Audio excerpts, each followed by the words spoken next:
Bismillahirrahmanirrahim. Assalamualaikum warahmatullahi wabarakatuh. Waalaikumsalam warahmatullahi wabarakatuh. Para pemirsa dimanapun berada, kali ini kita akan bertanya lagi kepada guru kita Pak Ustadz Danu tentang seorang pemimpin ini. Pak Ustadz, pemimpin yang dicintai itu sebenarnya yang seperti apa pemimpin? Pemimpin itu banyak yang kami maksud Pak Ustadz, bisa jadi imam juga. Yang dicintai itu yang seperti apa Pak Ustadz? Ya, bismillahirrahmanirrahim. Assalamualaikum warahmatullahi wabarakatuh. Waalaikumsalam warahmatullahi wabarakatuh. Alhamdulillah. Memang menjadi pemimpin yang dicintai oleh orang atau menjadi imam dalam keluarga, disayang oleh istri, oleh anak-anak, atau pemimpin dari suatu wilayah atau pemimpin dari suatu negeri, itu sulit. Karena kalau acuannya kita adalah syariat Islam, itu sulit. Tetapi jangan berpikir sulitnya, tetapi adalah berpikir ikhtiarnya. Jadi berpikir itu ikhtiarnya. Ikhtiarnya gimana?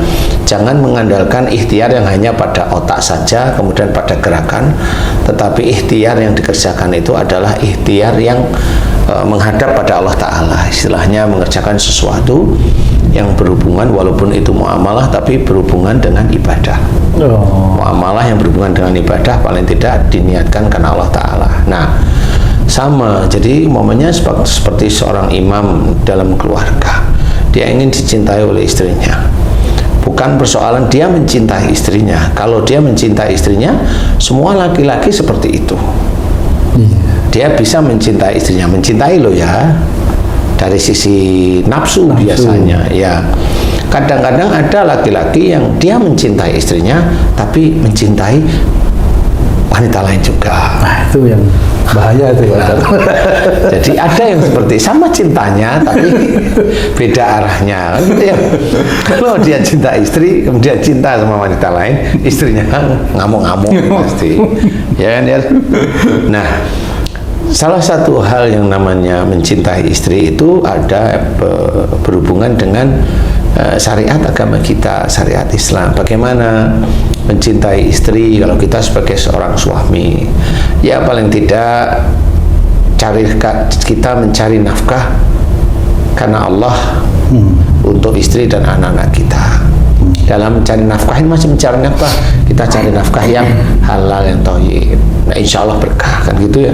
Jadi yang halal yang thayyib gimana? Pada keadaan itu yang kita cari adalah halal. Sudah halal nih, pekerjaan halal, tetapi cara-caranya nggak baik.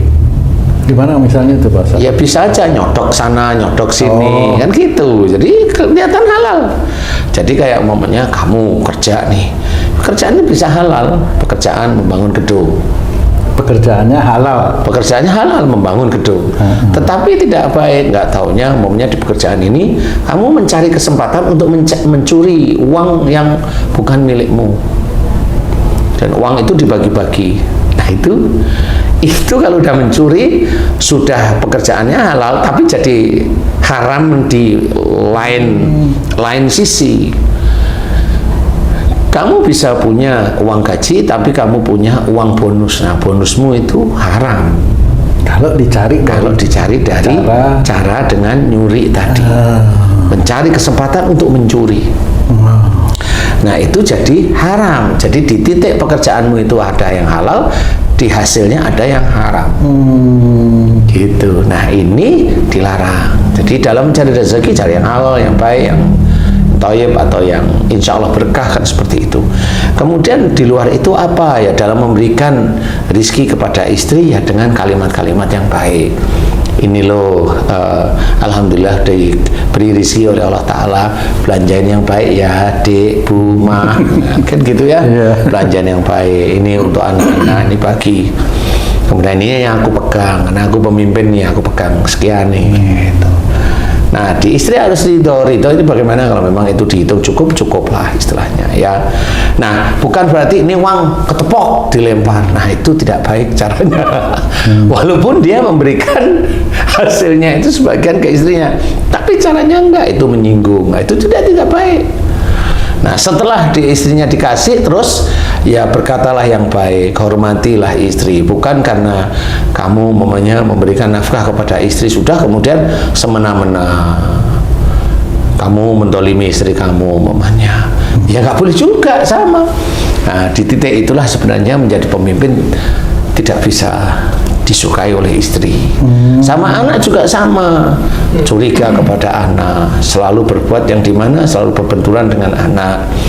Sebagai orang tua tidak paham dengan anak, bukan anak zaman sekarang, bukan tidak paham dengan anak itu apa, kekurangan anak bukan dinasihatin tapi disalahkan. Kan banyak nih orang-orang zaman sekarang, anak kurang itu bukan dinasehatin, bukan diajak berpikir, tapi malah disalah-salahkan. Ini anak semakin jauh dari kebaikan. Nah, ini bisa aja momennya kita jadi pemimpin, anak-anak kita nggak suka sama kita, adanya jengkel, marah yang disimpan, atau benci atau dendam yang disimpan, dan kita nggak tahu bahwa anak-anak kita itu marah sama kita.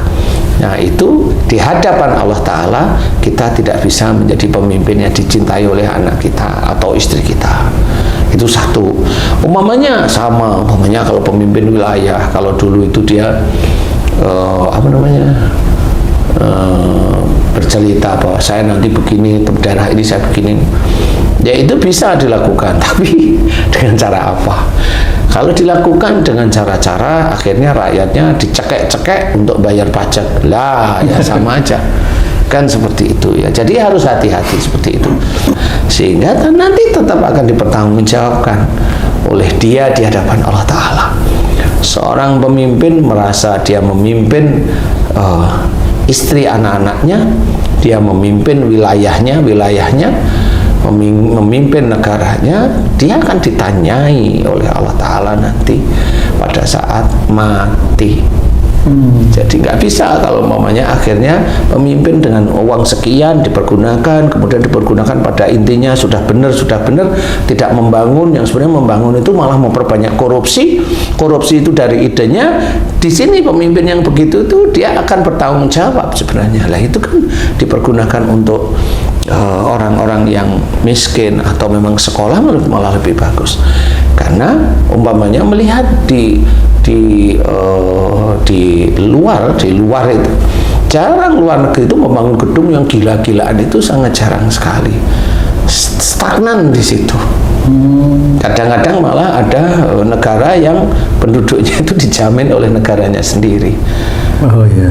Nah, seperti itu. Jadi tidak ada cara belajar, tetapi ya monggo, ini cara melihat. Jadi walaupun seseorang itu jadi pemimpin, dia akan dipertanggungjawabkan.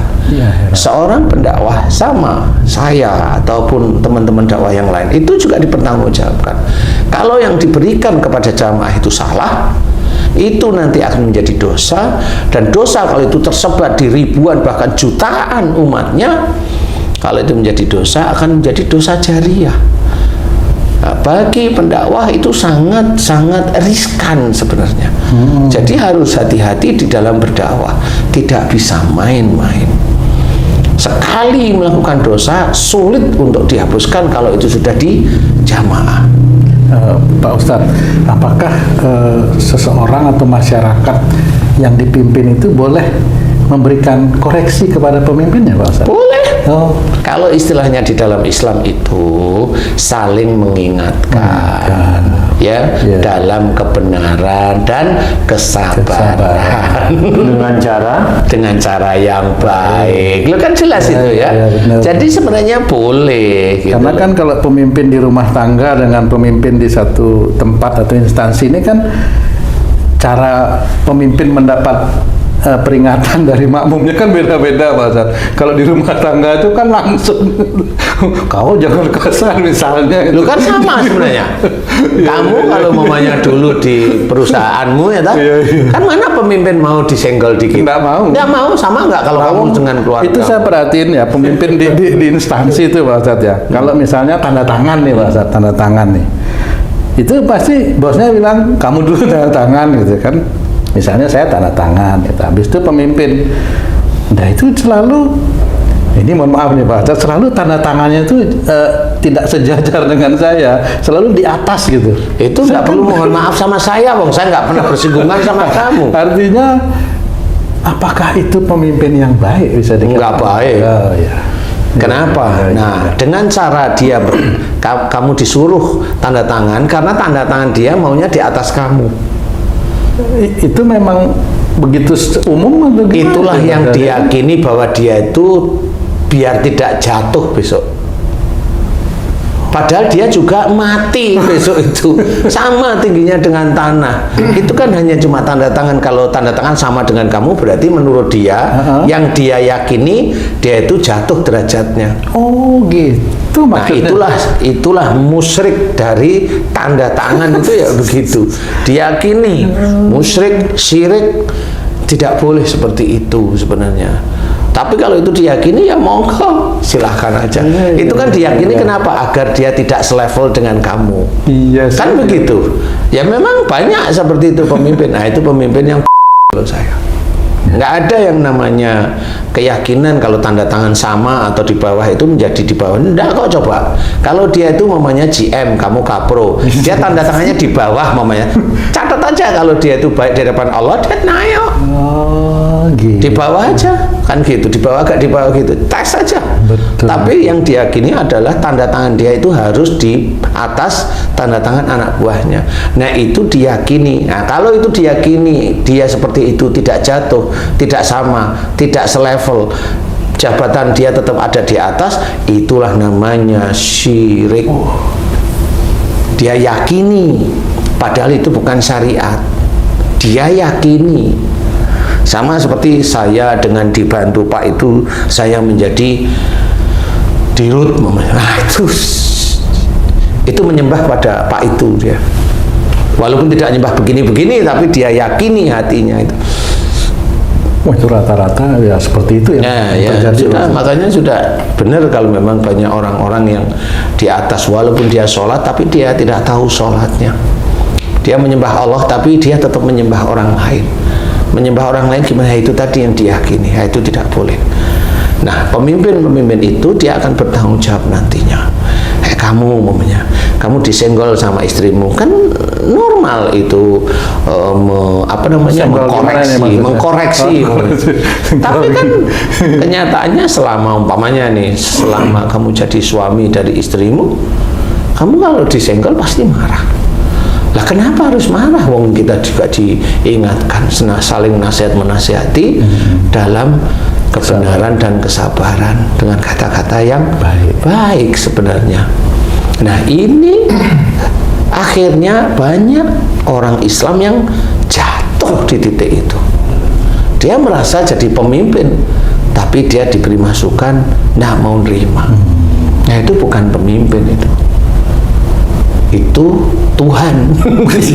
Jadi kalau ada pemimpinmu dulu yang merasa dirinya kamu di bawah dan itu merasa dirinya Tuhan.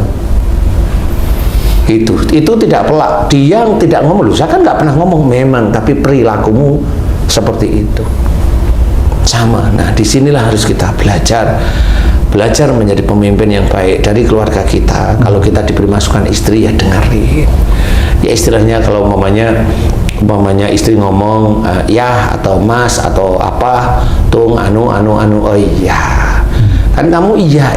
Saya lihat maunya kamu itu bisa ngiyain istri kalau apa, kalau kamu disuruh istrimu tung beliin itu iya kan beli, tung beliin ini iya kan beli, tung beliin ini iya beli, tapi tung coba kamu jangan marah.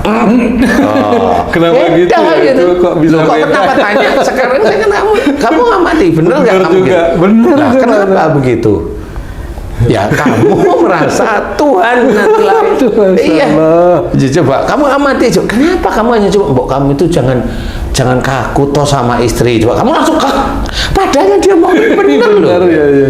Mau dia mau mbok kamu sama anakmu mbok jangan kaku, jangan keras.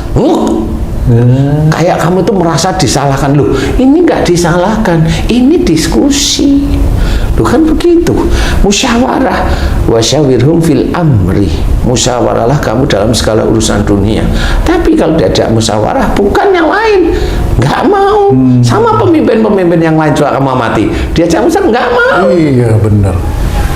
Tanda tangan aja kadang-kadang dipinjemin pulpen, nggak mau dia ambil pulpen Oh sendiri. iya bener itu Pak Ustadz. Dikasih, nggak mau dia nolak. Apa dia takut diapain gitu? Iya, takut diguna-guna kali ya.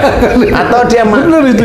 dia itu sama, pulpennya dia itu harganya lebih tinggi daripada pulpenmu. Nah, dia nggak mau, dia itu kalau sudah memegang tinggi, dia nggak mau megang yang rendah. Makanya nggak boleh kita seperti itu. Kalau jadi pemimpin, kalau dikoreksi ya boleh. Apa saja boleh, Mas, ini, tolong ini, ya. Tapi kalau Mas ini kayaknya diomongin nggak pas deh, ya. Dengerin dulu ya. Nah itu baru kita diskusi. Begitu, nggak bisa kita itu ngomongnya, ya antar aku ke sana.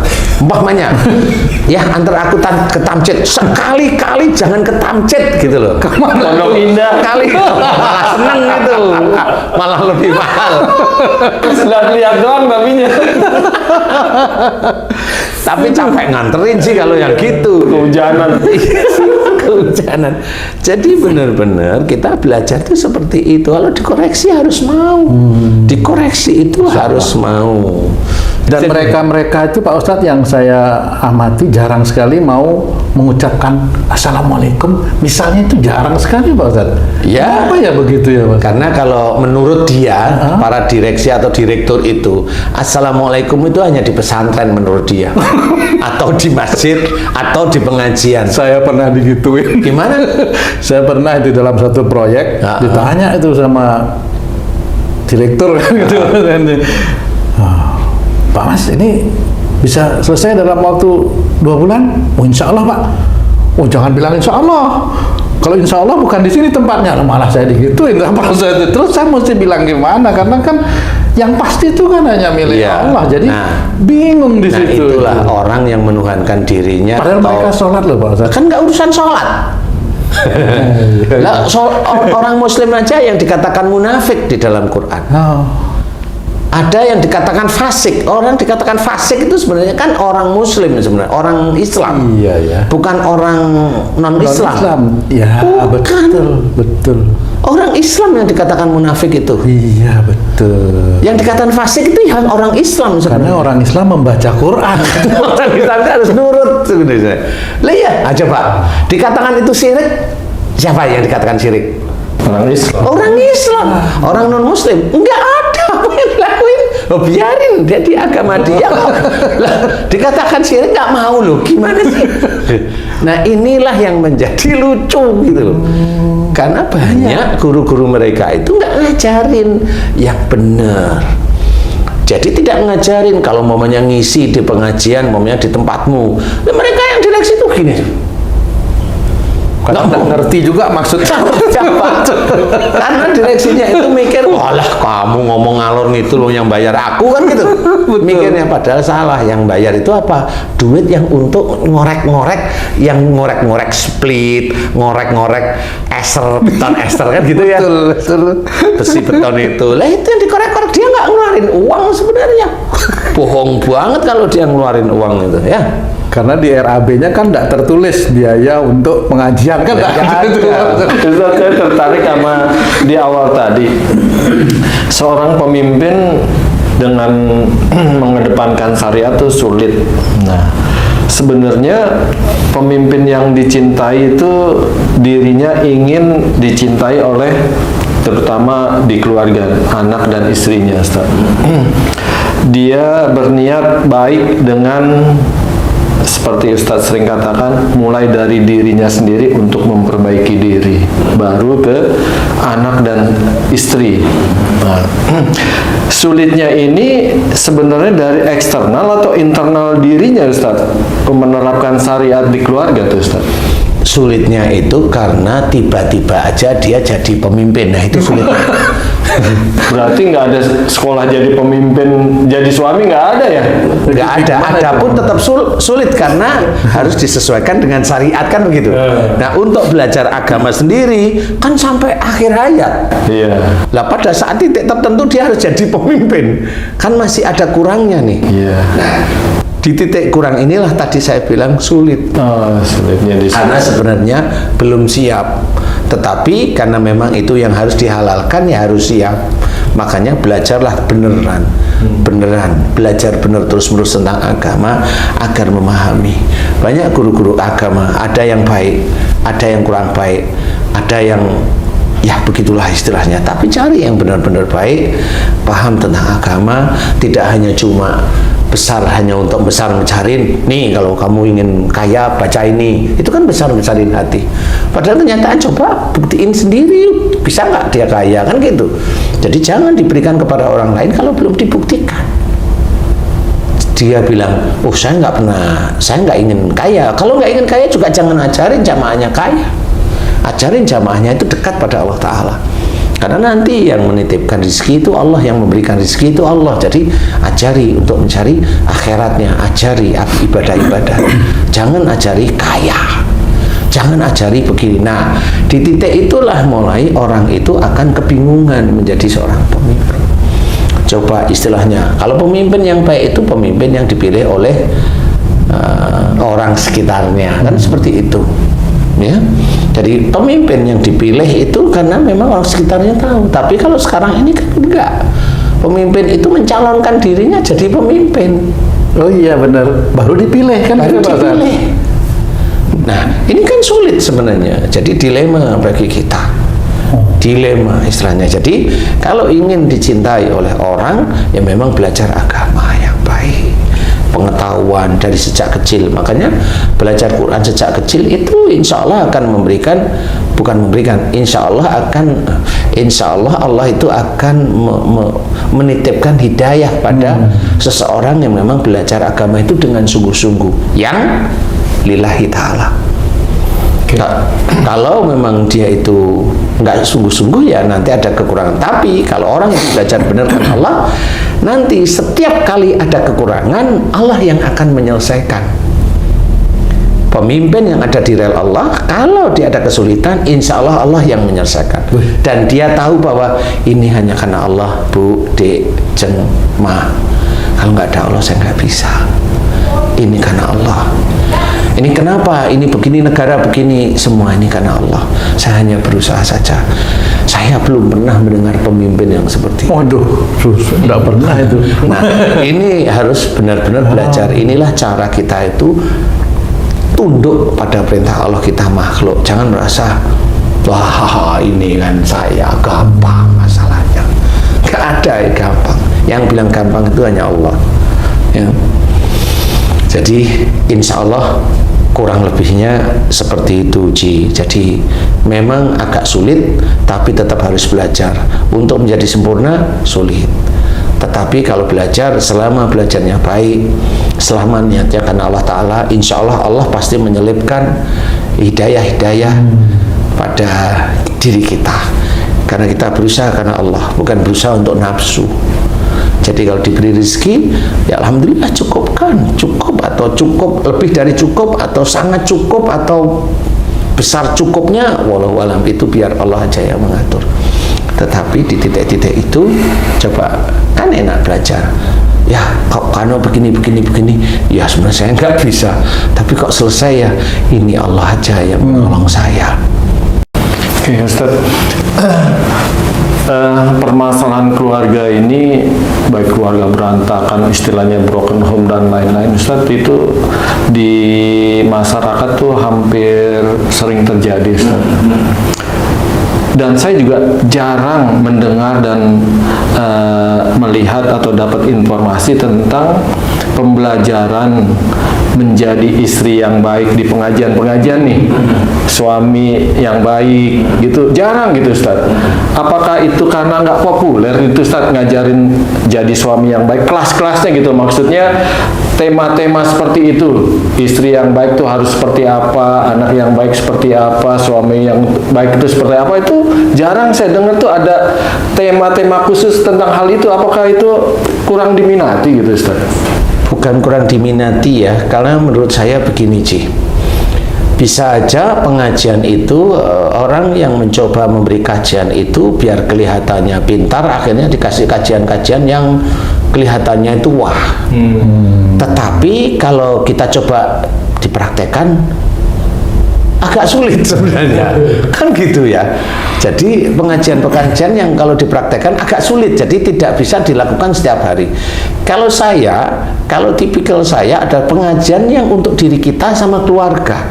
Karena apa? Dari titik inilah kita harus paham. Ku anfusakum wa alikum naro. Itu aja dulu. Karena ini poin besok di akhirat itu sebenarnya. Jadi bukan pintarnya, bukan hebatnya seseorang itu mendalil, bukan, tetapi adalah mengajarkan di dalam keluarga agar tidak terkena panasnya neraka, mengajarkan di dalam keluarga kita, termasuk awalnya di diri kita. Nah, di titik inilah yang jarang dibahas, karena biasanya pendakwahnya sendiri dengan keluarganya juga cuek-cuek aja, biasa. Kalau udah tenang itu dianggap tenang, padahal ini menyimpan sesuatu. Atau ngajarkan takut berbalik ke dirinya ya, Ustaz? Bisa, kalau memang dia tahu seperti itu bisa. Tetapi rata-rata biasanya yang wah. Yang wah itu yang in, atau yang bagaimana yang kelihatan, yang tematik-tematik yang apa namanya itu, yang viral itu mamanya Allah itu tidak sulit, tapi yang sulit itu diri kita sendiri. Karena begitu kan, bermain kata-kata, padahal dia sendiri itu juga nggak ngerti yang dia omongin kayak dia. Jadi yang begitu-begitu itu yang disukai oleh jamaah. Wah, ini kayaknya pintar. Enggak, pintar itu tidak dari situ. Pintar itu benar-benar kalau ada persoalan bisa diselesaikan atas izin Allah. Itu baru dikatakan pintar. Yang pintar siapa? Ya Allah. Karena dia selalu mengingat fa inna ma'al usri yusran, inna ma'al usri yusra. Di balik kesulitan ada kemudahan. Kalau seorang muslim yang taat, seorang Islam yang taat, itu tahu bahwa kesulitan yang dihadapi adalah ujian dari Allah Ta'ala. Kemudahan dia menyelesaikan, kemudahan itu dari Allah sebenarnya. Jadi tidak pernah dia berpikir bahwa kemudahan itu karena saya yang pintar. Tidak pernah. Nah, inilah sulit mencari orang yang seperti itu. Dia di keluarga juga sama. Ya, kenapa ayah tadi berantem di lawan 3 kok menang? Dia jawab, Allah menyelamatkan saya. Kok gak ada ya orang itu? Tapi biasanya ayah kan jago. Biasanya begitu. Kan benar gak sih? Benar itu. Biasanya begitu. Ya, kenapa ayah lari? Karena ayah memang mau berantem, tapi ayah takut nanti kalau ayah pukul dia pingsan, ayah masuk penjara. Nah, ini hanya omong aja ini. Ingin membela diri. Jadi kan macam-macam cara untuk membela diri itu macam-macam. Nah, jarang sekali orang itu, ya, alhamdulillah masalah yang kemarin itu, masalah ini ayah didatengin polisi. Iya, alhamdulillah itu Allah aja. Kan jarang ya begitu. Ya, kemarin itu rumah itu di sini waktu ayah pergi, rumah itu dibongkar sama pencuri. Kok alhamdulillah itu pencuri kok nggak ngambil apa-apa ya? Padahal ada ini, ada ini, ada ini, ada ini, ada ini. Jawaban pimpinan itu hanya Allah aja yang menyelamatkan. Seperti itu. Dan jarang sekali orang begitu. Tapi yang diceritain adalah, nih rumah saya nih dicuri nggak bisa karena saya ngamalin ini nih loh, kan biasanya begitu nih orang nih, ya. Nah, itulah yang ciri yang nanti dia akan merasakan panasnya api neraka, bahwa yang menyelamatkan itu hanya satu, Allah aja. Seperti itu. Jadi kesan bahwa kita itu yang hebat, enggak boleh. Yang hebat itu hanya Allah Ta'ala. Nah, jadi pemimpin, jadilah pemimpin yang baik. Memberikan nasihat demi nasihat itu bukan hanya nasihat itu keluar dari mulut, tetapi kita tidak mengerjakan, tetapi kerjakan dulu semua semampu kita, apa yang ada dalam Quran dan juga apa yang dalam hadis atau sunnah, semampu kita. Baru kita memberikan nasihat. Nah, itu bagus. Itu Allah suka. Karena kalau orang belum mengerjakan tetapi dia sudah menyuruh orang lain melakukan kebaikan, orang itu merasakan panasnya neraka. Tapi orang itu, orang muslim maksudnya ya, orang muslim tersebut selain dia hanya ngomong doang, selain ngomong doang dia syirik, selesai dia, selamanya dia di neraka. Nah, ini harus kita ketahui, hati-hati. Belajar menjadi imam yang soleh di hadapan Allah Ta'ala sulit. Tetapi itu tadi, saya bukan membalik kata-kata, jangan mempersulit dengan keadaan kita sendiri. Belajarlah terus-menerus, belajar terus-menerus, sehingga nanti istri kita itu senang dengan kita. Istri kita, pada waktu kita ngobrol dengan istri kita ngobrolin wanita lain, istri kita nggak cemburu. Nah, itu berarti istri kita itu sudah paham bahwa kita dihormati, bahwa oh suami saya hanya cerita saja. Kenapa? Atau istrinya nggak denger. Jadi intinya adalah belajar yang baik itu. Jadi jangan menyenengin istrinya, tapi dia punya pola sendiri. Itu pola untuk menipu, untuk berbuat curang, untuk berbuat zalim. Jangan. Insya Allah seperti itu. Jadi kalau kita mau belajar jadi pimpinan yang baik, ayo kembali pada kita sebagai seorang Islam. Belajar beneran, berkata yang baik, berkata yang tidak mengenakan orang, itu janganlah istilahnya. Ya, senantiasa memaafkan kalau kita ditolimi, memaafkan, senyum aja. Siapa dia? Oh, itu saudara kita, tetap saudara kita. Kalau dia sudah melafalkan la ilaha illallah Muhammadur Rasulullah, itu saudara kita. Apapun golongannya, biarkan, itu Allah nanti yang menilai. Tapi itu sudah mengucap itu saudara kita, cukup. Jadi kalau kita ditolimi, difitnah dan sebagainya, senyum saja, doakan agar dia diampuni dosanya oleh Allah Ta'ala. Insya Allah sangat cukup sekali. Sehingga di titik itulah nanti kita diberi hidayah oleh Allah Ta'ala, sehingga hidayah tersebut itu akan membimbing kita menjadi seorang hamba Allah yang soleh di mata Allah. Amin. Kalau itu sudah soleh di mata Allah, insya Allah bisa dirasakan oleh istri, oleh anak, oleh lingkungan, oleh teman-temannya. Itu dirasakan kok. Enak kok memang kalau ngomong sama beliau. Enak kok ngomong sama beliau. Kalau ada kesulitan, cari jalan keluarnya. Kalau ada kesulitan, cari jalan keluarnya. Seperti itu terus menerus. Saya sendiri kalau jengkel atau lagi marah sama istri saya, dikasih tahu, lah kenapa kamu marah? Kasih tahu. Nah, disitulah orang sudah suka kepada kita. Makanya kalau orang sudah suka kepada kita, jangan merasa hebat lagi. Lah itu ujian, kan gitu ya. Jadi itu kemudahan dari Allah Ta'ala. Jangan menganggap kita itu yang hebat. Bukan, itu dari Allah aja. Insya Allah kurang lebih seperti itu. Wallahu a'lam.